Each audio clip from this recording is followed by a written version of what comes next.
This morning, Russia has pushed Ukrainian forces back from the center of Severodonetsk. This is a key city in the eastern part of the country, really the crucial city to Russia's goal of gaining control over the entire region, the entire eastern part of Ukraine.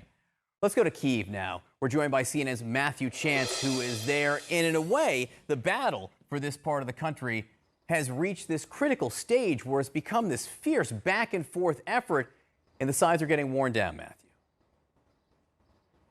Yeah, they are getting worn down, John. And, still Ukrainian forces are fighting street to street there. But there's been a stark message this morning from Kremlin forces in and around that city to Ukrainian troops, basically saying, leave, surrender, or face death or die. That's the message coming from these rebel groups backed by Russia, as well as the Russian military, of course, as Russia continues to make, slow but definite progress in that key city. There's no end in sight to this war, but its horror is plain to see. An old woman crosses herself in prayer as troops fight street to street. It's the battle here, in and around the city of Severodonetsk, where the Ukrainian president says the fate of Donbass in eastern Ukraine is being decided. But it seems more a case of when, not if, this devastated region will fall into Russian hands. And the embattled Ukrainian president is again expressing his frustration. Ukraine needs modern missile defense systems, he says in his latest address. Did we get them? No. Do we need them? Yes. On both sides, there are signs of fatigue setting in. But these latest images from the Russian Defense Ministry show its forces on the offensive. A squadron of attack helicopters hitting what Russian military officials say are Ukrainian positions.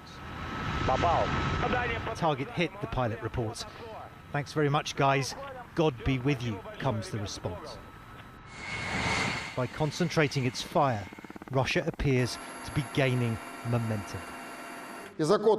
Operational Tactical and Army Aviation hit 3 Ukrainian command posts in 25 areas of concentration of manpower and military equipment.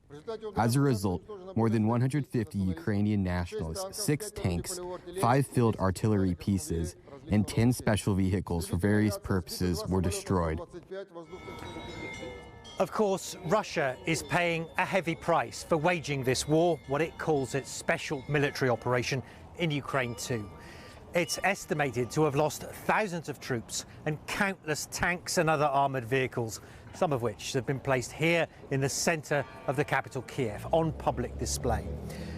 But nearly 4 months into this grinding and relentless conflict, Ukraine seems dangerously outnumbered and outgunned. From the Black Sea, Russia's naval bombardment continues apace. These 4 cruise missiles fired at a warehouse of anti-tank weapons supplied by the United States and its allies, according to the Russian military. Ukraine says the missiles hit mostly residential areas in the west of the country, injuring 22 civilians, including a 12-year-old child. Of course, Ukrainian forces are fighting back, like here near the northeastern city of Kharkiv, where they say this old captured Russian rocket launcher has been turned on the invaders. But Ukrainian officials say they need many more long-range weapons from the US and its Western allies if they are to push or even hold the Russians back. Well, John, when they say more, they mean a lot more.